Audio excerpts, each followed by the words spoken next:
The earliest remains of human life on Earth were discovered in Africa.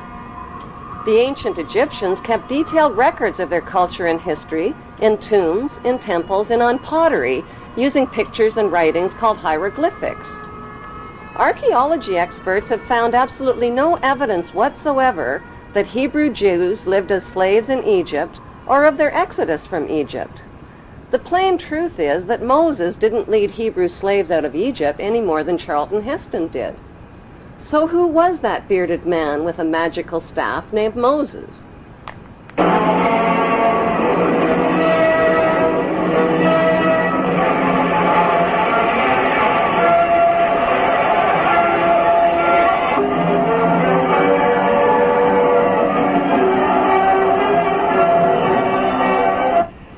There is not one shred of archaeological evidence for the existence of Moses or of any of the Bible's main cast of Hebrew characters, from Abraham to Jacob to Joseph to King David to King Solomon.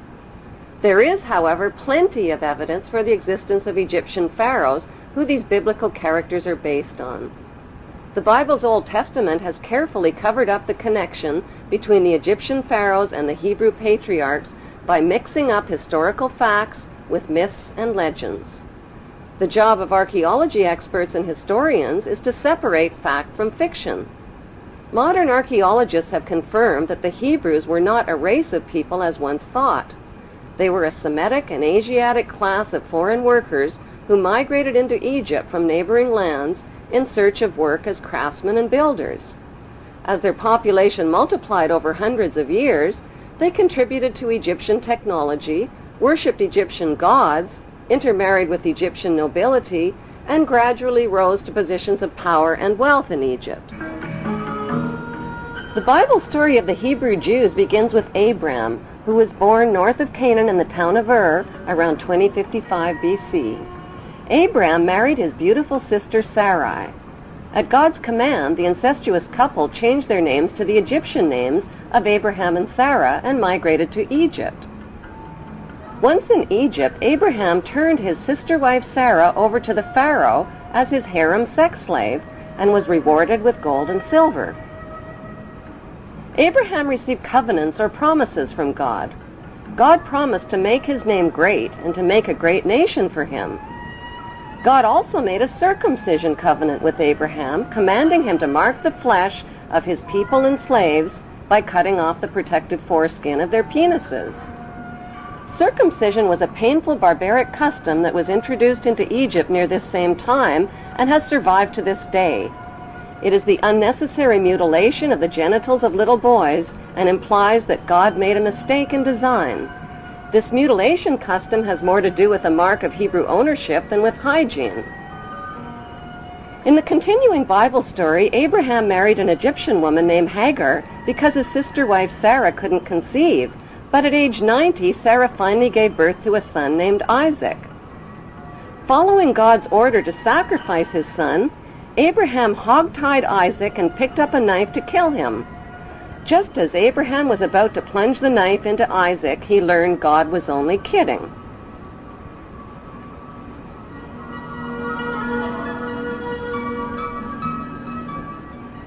Who was the ruling pharaoh that the Bible neglects to identify when Abraham and Sarah reached Egypt? His name was Amenemhet I, and he ruled Egypt from 1991 BC to 1962 BC. The name Amenemhet means Amen is the head. Besides Pharaoh Amenemhet and biblical Abraham living in the same place at the same time, is there any other evidence connecting biblical Abraham to Pharaoh Amenemhet I? According to Egyptian history, Pharaoh Amenemhet I was not of royal blood, and his family origin is unknown. Egyptology experts believe he seized the throne of Egypt after murdering Pharaoh Mentuhotep. In 1818, Antonio Lobolo made a revolutionary discovery that identified the biblical Abraham as an Egyptian pharaoh. During Lobolo's excavations in the Egyptian Valley of the Kings, he exhumed 11 Egyptian mummies along with rolls of papyri inscribed with hieroglyphic writings and drawings. One of those drawings was interpreted by Mormon Joseph Smith and his Egyptologists as Abraham sitting on the pharaoh's throne. Abraham's name was also deciphered on a roll of papyrus.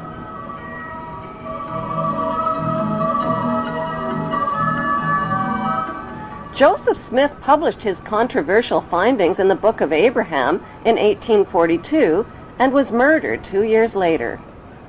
Today, the only Egyptian pyramid tomb forbidden to the public is the tomb of Pharaoh Amenhotep I, who many researchers now believe is the biblical Abraham.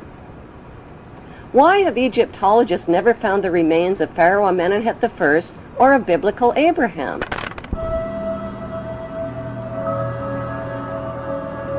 The best explanation is that their common remains are concealed inside the famous Ark of the Covenant. The Hollywood movie Raiders of the Lost Ark was about the search for the lost Ark of the Covenant. According to the Bible story, the tablets of the 10 Commandments given to Moses by God were stored inside the Ark.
Egyptian artifacts tell the true story about what's really inside the Ark of the Covenant.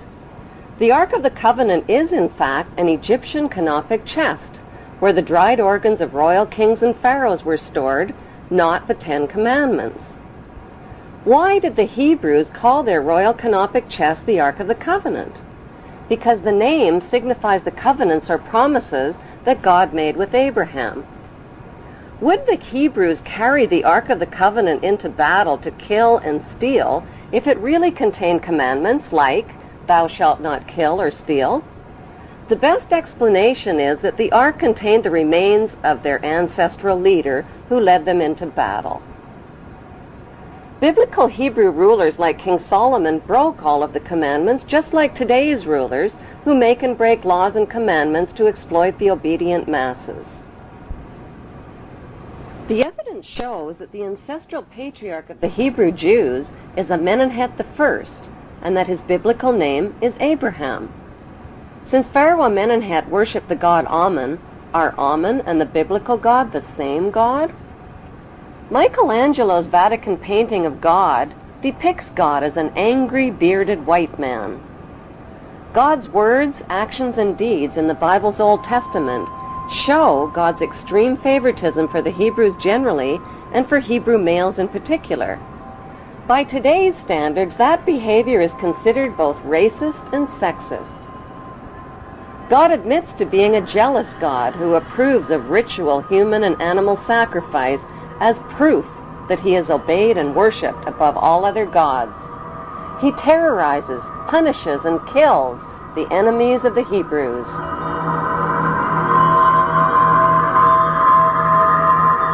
He uses his godly power to kill Egyptian children and spread plagues, famines, pestilence, and darkness. He magically turns staffs into deadly venomous snakes and turns the Nile River into blood. Like the biblical God, the god Amun-Ra also turns the Nile River into blood in the Egyptian myth of Hathor.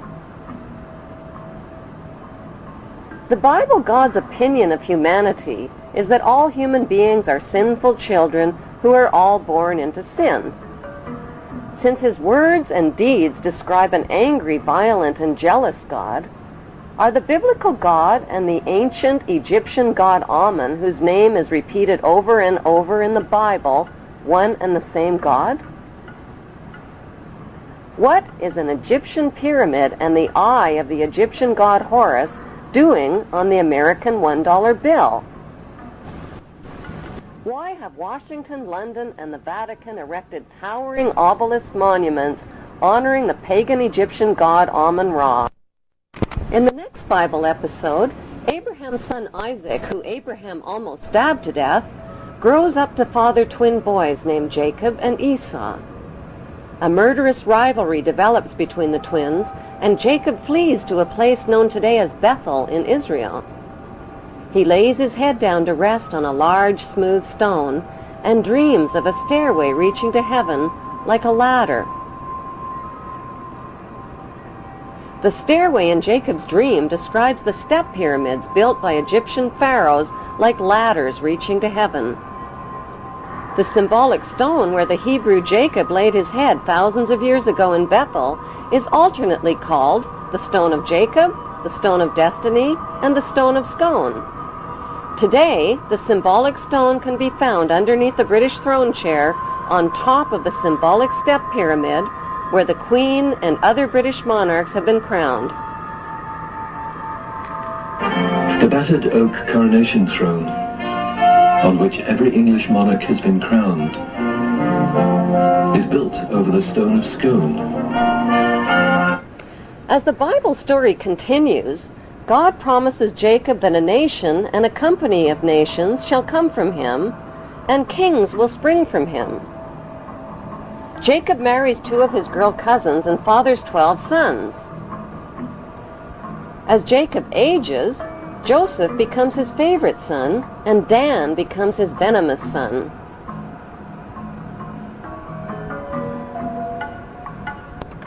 Jacob eventually takes his sons and his Hebrew clan and migrates from Canaan into Egypt. This Hebrew migration into Egypt closely parallels Egyptian history when the Semitic Hyksos migrants overthrew the Egyptian pharaohs and seized the throne of Egypt. One of the Semitic Hyksos leaders who became king of Egypt was Yaqubeir. Since Yaqubeir is the Aramaean name for Jacob, Egyptology experts interpret this as factual evidence that the biblical Jacob and the Hyksos king Yaqubeir were one and the same. Historical records show that the Semitic Hyksos kings ruled Egypt for over 100 years. The Egyptian people rebelled against these Semitic kings and pushed them into northern Egypt. By 1500 BC, a peace agreement was reached between the Egyptians and the Semitic Hyksos, which allowed the Hyksos people to leave Egypt peaceably and move to Palestine and Jerusalem in the Egyptian-controlled land of Canaan. Their gradual and peaceful migration closely matches the Bible story of the Semitic Hebrew exodus from Egypt into Canaan in 1447 BC. According to the Bible story, when the Hebrews arrived in Canaan, they renamed it Israel and divided the land up into 12 tribal states, which they named after the sons of Jacob. Jacob's favorite son Joseph stayed behind in Egypt.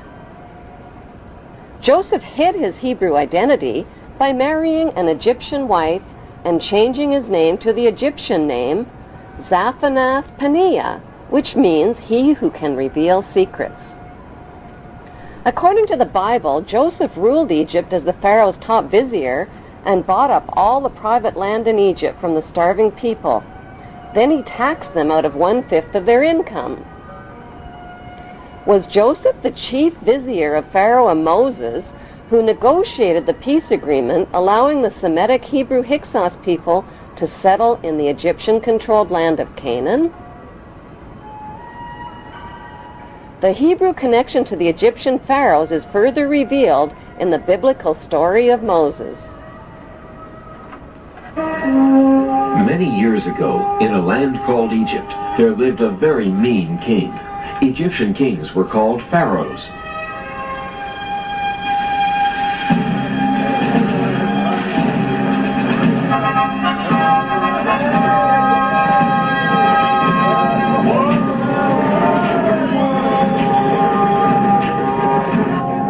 The story begins with the Egyptian pharaoh ordering the deaths of all Hebrew baby boys.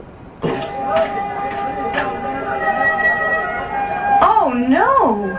They won't get my baby. I'll find some way to save him. The Hebrew mother of baby Moses tries to save him by hiding him in the bulrushes on the Nile River. What's that? A baby! When baby Moses is found by the princess daughter of the Egyptian pharaoh, the princess decides to raise him as her own son. Moses now has two mothers, a royal Egyptian princess mother and a non-royal Hebrew mother who hides her identity as Moses' Hebrew mother, gets a job as a servant at the palace, and helps the princess raise Moses. Why did the Bible omit the historical names of the Pharaoh's princess daughter and the Pharaoh? Their historical identities can be found by comparing the dates and events of the Bible story with factual Egyptian history. All dates followed by the letters BC count backwards to 0, which is the beginning of today's Christian calendar. Bible researchers have calculated the birth of Moses at around 1520 BC. The ruling pharaoh of Egypt at that time was Thutmose I, and his princess daughter was Hatshepsut. Egyptian history verifies that Princess Hatshepsut married her brother named Pharaoh Thutmose II. But when Hatshepsut couldn't produce a male heir to the throne, her brother husband chose a non-royal mistress named Isis to produce a male heir and named their son Thutmose III. Hatshepsut raised the boy as her own son, even though Isis was his real birth mother. The Bible story of Moses closely matches the factual Egyptian story of Thutmose III. Even the names Moses and Thutmose are almost identical. In the Bible story, Moses gives up his big chance to be the richest, most powerful ruler in the ancient world to become a lowly, poverty-stricken Hebrew laborer. But wouldn't becoming ruler of Egypt and Canaan have been the most intelligent way to help his fellow Hebrews? The historical facts show that's exactly what Thutmose III did. Once he grew up to become Pharaoh of Egypt, Thutmose III organized military campaigns with his mighty armies and chariots and defeated the enemies of the Hebrew Hyksos who had settled in Canaan.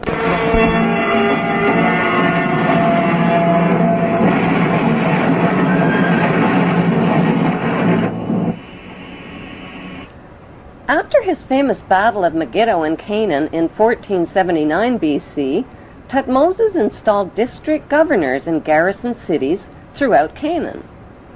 Did Thutmose choose his district governors from the 12 Hebrew tribes named in the Bible?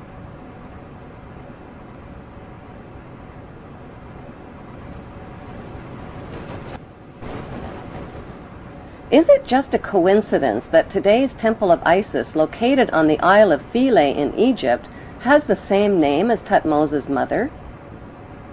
Some suggest that Thutmose III built the original Temple of Isis to honor his Hebrew mother, who was named after the goddess Isis, and that the temple was later restored by the Ptolemy kings. An inscription inside the temple identifies Isis as the mistress queen of Egypt. Today, Thutmose III is immortalized in stone in the corporate city-state of London, right next to his Egyptian obelisk honoring the pagan Egyptian god Amun.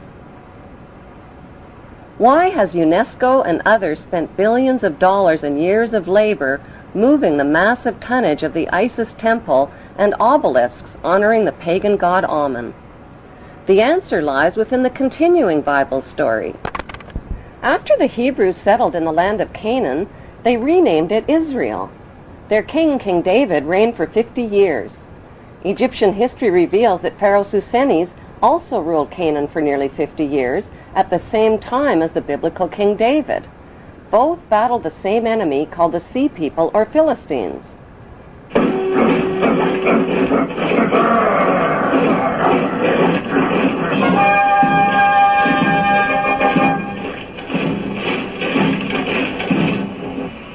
Both King David and Pharaoh Susenes had sons with almost identical names, Solomon and Simon. The name of biblical King David's son, Solomon, means son for Saul, and O-M-O-N is an alternative spelling of Ammon. The name of Pharaoh Suseni's son, Si-Ammon, means son of Ammon. Simon and Solomon reigned at exactly the same time and fought the same enemies in Canaan, called the Mitanni, the Hittites, and the Philistines.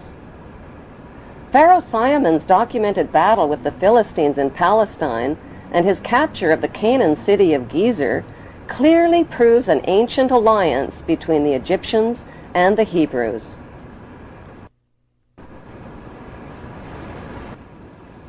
The famous King Solomon's temple in Jerusalem means Temple of the Sun God Ammon.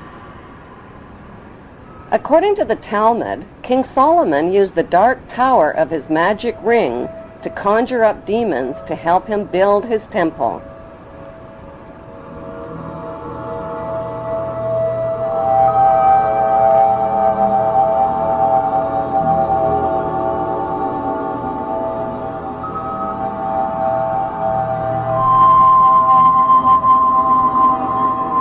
The temple became the center for sexual orgies, the worship of golden idols, and for animal and human sacrifices, including the sacrifice of infants and children.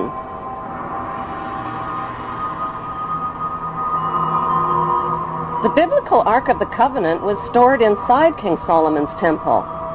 The Ark had 4 gold rings built into its 4 corners, each representing the 4 corners of the earth over which descendants of the biblical Abraham are destined to rule.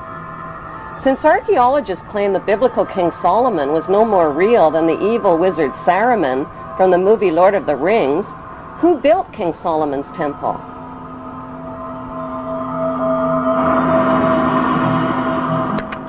The temple was most likely built by Pharaoh Simon, who King Solomon's fabled character was based on. Today, all that remains of the temple is the Wailing Wall, where Israel's Jews still gather to worship in Jerusalem. Did the Hebrew authors of the Bible's Old Testament really expect readers to believe that Abraham lived to be 175? That his sister wife Sarah gave birth at age 90? That Moses turned staffs into snakes and rivers into blood? Why did the Hebrew authors of the Bible omit all of the important historical names of Egyptian pharaohs? Why did they mix up historical fact with myths and legends? The big question is, what did they have to hide?